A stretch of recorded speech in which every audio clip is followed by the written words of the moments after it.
Hello friends, क्या रोज़मर्रा की ज़िंदगी में आप भी कुछ ऐसे सेंटेंसेस बोलते हो जैसे मुझे एक सपना आया, मुझे रोना आया, मुझे चक्कर आया, मुझे सुसु आया, मुझे एक आइडिया आया, मुझे मज़ा आया। ऐसे बहुत सारे सेंटेंसेस होते हैं जिनमें आप वाक्य के एंड में आया शब्द बोलते हैं। यदि आप ये जानते हो कि आया शब्द के लिए कम की सेकंड वर्ब केम यूज़ करेंगे तो आप गलत हैं।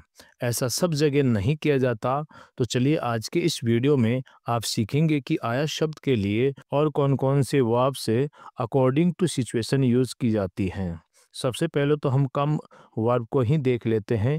कम का मतलब होता है आना और इसकी सेकंड वर्ब होती है केम, आया और थर्ड फॉर्म होती है इसकी कम। चलिए इसे एग्जांपल से समझते हैं। वह कल आया था, तो इसके लिए हम इंग्लिश में बोलते हैं he came yesterday. He came yesterday.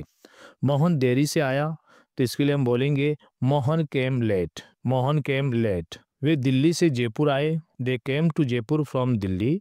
They came to Jaipur from Delhi. Vasu सुबह आया, तो Vasu came in the morning. Vasu came in the morning.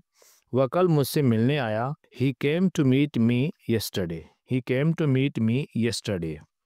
इन सभी सेंटेंसेस में आने के लिए कम वर्ब का यूज किया जाता है, लेकिन जब हमें बोलना हो जैसे सपना आया, चक्कर आया, रोना आया, मज़ा आया, सुसु आया, जैसे वाक्यों को बोलना हो तो इनमें हम कम का यूज नहीं करेंगे और किसी और वर्ब का use according to situation use करेंगे। जैसे मुझे एक आइडिया आया, तो हम इसके लिए इंग्लिश बोलेंगे I had an idea. I had an idea. या फिर हम इसको इस प्रकार से बोल सकते हैं I hit on an idea. I hit on an idea. Next है मुझे चक्कर आया और मैं गिर गया, तो इसके लिए हम इंग्लिश बोलते हैं I felt giddy and fell down. I felt giddy and fell down. या फिर इसको इस प्रकार से बोल सकते हैं I felt dizzy and fell down. I felt dizzy and fell down. Next है मुझे एक विचार आया, और इसके लिए इंग्लिश बोलते हैं हम आई had A thought. I had A thought. या फिर हम बोलते हैं I thought of something. I thought of something. Next है मुझे कुछ समझ में नहीं आया। मुझे कुछ समझ में नहीं आया, तो इसके लिए हम बोलेंगे I didn't understand anything. I didn't understand anything. Next है मुझे खाने में मज़ा आया, तो इसके लिए हम बोलेंगे I enjoyed the food. I enjoyed the food. Next है मुझे एक सवाल आया, तो इसके लिए हम इंग्लिश बोलेंगे I had a question. I had a question. या फिर हम बोलते हैं I wanted to ask a question.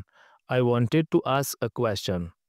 Next हमने लिया है मुझे रोना या फिर हंसना आया, तो इसके लिए हम बोलेंगे आई फेल्ट लाइक क्राइंग।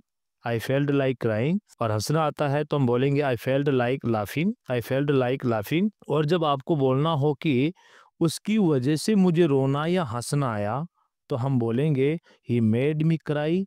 या फिर हम बोलेंगे ही मेड मी लाफ। उसे गुड बाय कहते वक्त मेरा दिल भर आया। उसे गुड बाय कहते वक्त मेरा दिल भर आया, तो इसको हम बोलेंगे I said good by two him with a heavy heart. I said good by two him with a heavy heart. अपनी बेटी को विदा करते वक्त मेरा दिल भर आया, तो इसे हम बोलेंगे I bade farewell to my daughter with a heavy heart. I bade farewell to my daughter with a heavy heart. मुझे उस पर दया आई, तो इसे बोलेंगे I felt pity for him. I felt pity for him. इसे इस प्रकार से भी आप बोल सकते हैं I felt sorry for him. I felt sorry for him. अगर आपको कहना है मुझे उस पर दया आ रही थी, तो आप बोलेंगे I was filled with pity for him. I was filled with pity for him. Next हमने लिया है मुझे सुसु आया, तो आप कहेंगे I felt a sudden urge to pee. I felt a sudden urge to pee. Pee की जगह आप यूरिनेट भी बोल सकते हैं। इसको इस प्रकार से भी बोल सकते हैं I felt a sudden urge to defecate. I felt a sudden urge to defecate. या फिर ऐसे भी बोल सकते हैं I needed to answer nature's call. I needed to answer nature's call. मुझे नींद आई, तो इसे हम कहेंगे I felt sleepy. I felt sleepy. मुझे एक सपना आया, या फिर हम बोलते हैं कि मैंने एक सपना देखा, तो इसे इंग्लिश में कहेंगे आई had a dream. I had a dream. चोट पर पपड़ी आई। चोट पर पपड़ी आई कई बार लग जाती है और उस पर पपड़ी आ जाती है, जिसको खरूट बोलते हैं, तो इसे हम बोलेंगे a scab formed over the wound. A scab formed over the wound. या फिर हम ऐसे बोलते हैं a scab cover the wound, a scab cover the wound. तो फ्रेंड्स आज के इस वीडियो में बस इतना ही। मिलते हैं नेक्स्ट वीडियो में नई इन्फॉर्मेटिव इन्फॉर्मेशन के साथ। Till then take care, have fun, thanks for watching.